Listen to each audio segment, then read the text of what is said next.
So ఈ బెండకాయ fry చాలా ఈజీగా చేసుకోవచ్చు. 2 డేస్ అయితే దీన్ని నిల్వ ఉంచుకోవచ్చు. ఇలాంటి ఫ్రై మీరు కూడా చేసుకోవాలనుకుంటే నేను ఈ వీడియో పూర్తిగా ప్రాసెస్ అయితే పెడతాను, అదైతే మీరు చూడండి. తర్వాత తప్పకుండా మీకైతే నచ్చుతుంది, లైక్ చేస్తారు. నేను ముందుగా అయితే కొత్త వాళ్ళు ఎవరైనా ఉంటే నా ఛానల్ని సబ్స్క్రైబ్ చేసుకోండి. Thanks for watching.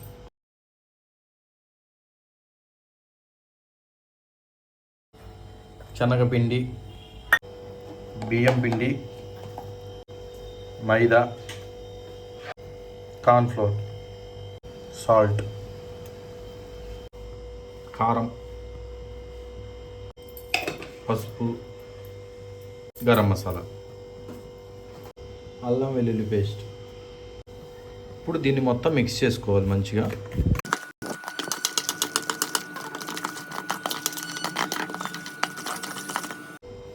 కొంచెం తినే సోడా.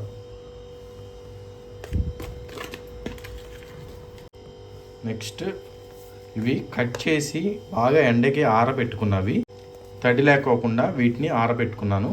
సో దీంట్లో ఉన్న జిగురు పోవటానికి దీన్ని ఇప్పుడు ఇందులో వేసేస్తున్నాను.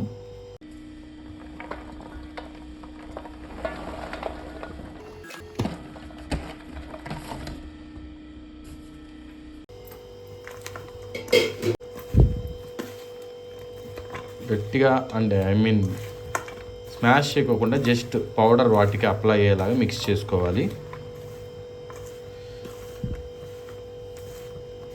లేదంటే బెండకాయ విరిగిపోతాయి అన్నమాట. సో చాలా నెమ్మదిగా కలుపుకోవాలి వీటిని. సో ఈ విధంగా వీటిని అయితే మంచిగా మిక్స్ చేసుకోవాలి. ఇప్పుడు కొంచెం కొంచెంగా నీళ్ళు జల్లి వీటిని కలుపుకోవాలి.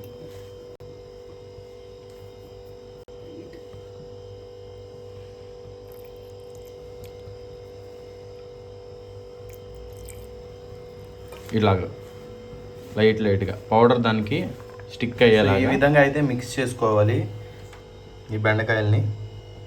ఇప్పుడు వీటిని వేయించుకోవాలి నెమ్మదిగా. ఆయిల్ అయితే హీట్ ఎక్కింది.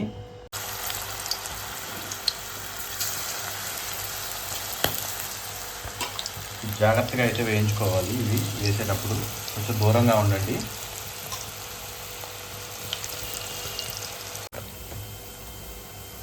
ఈ విధంగా అయితే వేయించుకోవాలి మంచిగా.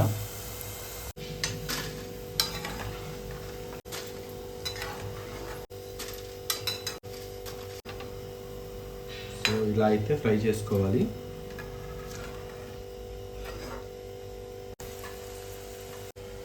సో వీటిని ఫ్రై కింద మనం పప్పులో కానీ పచ్చళ్ళలో కానీ నెయ్యి వేసుకొని అలాగా నంచుకొని తింటా ఉంటే అసలు మామూలుగా ఉండదు. టేస్ట్ అయితే హోటల్లో దానికంటే బెటరే వచ్చింది. ఇంకా హైజీన్గా చేసాం కాబట్టి చాలా బాగుంది. రసంలో కూడా చాలా బాగుంటుంది ఇదైతే.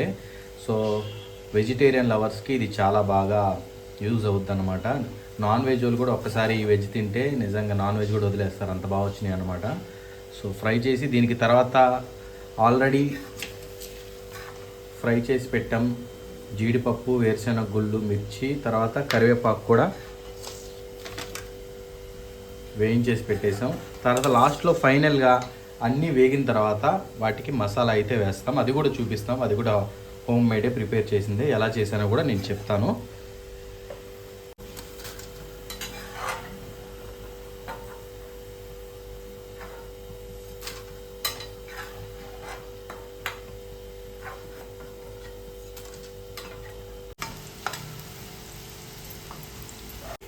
నేను చెప్పాను కదా మసాలా, అది ఇదే. పల్లీలు, నువ్వులు, వేయించిన శనగపప్పు, కారం, ఎండు కొబ్బరి, దాన్ని ఇలా పౌడర్గా చేసుకోవాలి. ఫ్రై అంతా అయిపోయిన తర్వాత దాని మీద జల్లి ఒకసారి మిక్స్ చేస్తే కనుక నిజంగా చాలా బాగుంటుంది.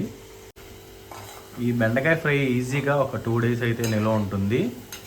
సో మంచిగా దాన్ని గాలి క్లోజ్ ఒక డబ్బాలో కనుక మనం సీల్ చేసి పెడితే కనుక అలానే గట్టిగా ఉంటుంది. లేదుగా మనం ఇలా ఓపెన్గా వదిలేసామంటే మెత్తబడిపోతాయి, అంత బాగో అన్నమాట. సో 2 డేస్ అయితే ఉంటుంది.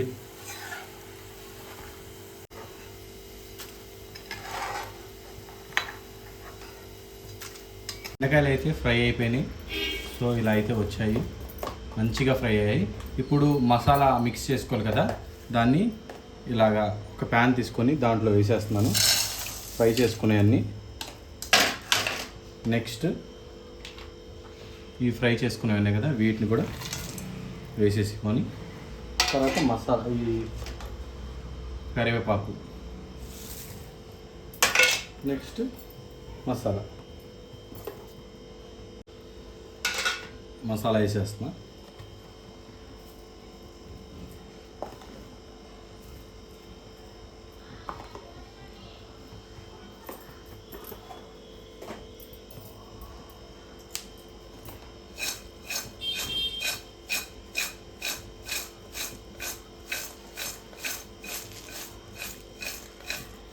చూసారా సూపర్గా వచ్చాయి, అసలు మామూలుగా లేదు.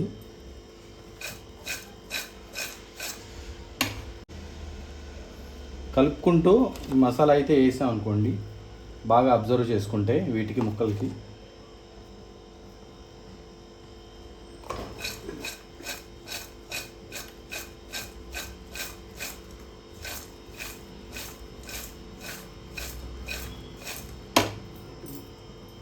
సో ఫైనల్గా అయితే అయిపోయింది. ఒక్కసారి మీకు చూపించేస్తాను. చూశారు కదా చాలా బాగా వచ్చింది, అసలు ఫ్రై అయితే అదిరిపోయింది బెండకాయ ఫ్రై. సో ఇలాంటి ఫ్రై మీరు కూడా చేసుకోవాలనుకుంటే కనుక వీడియో మొత్తం పూర్తిగా చూడండి. నచ్చితే లైక్ చేయండి, ఏదైనా తెలియకపోతే కామెంట్ చేయండి, కుదిరితే షేర్ కూడా చేయండి. ముందు నా ఛానల్ని అయితే సబ్స్క్రైబ్ చేసుకోండి. Thanks for watching Bobby kitchen.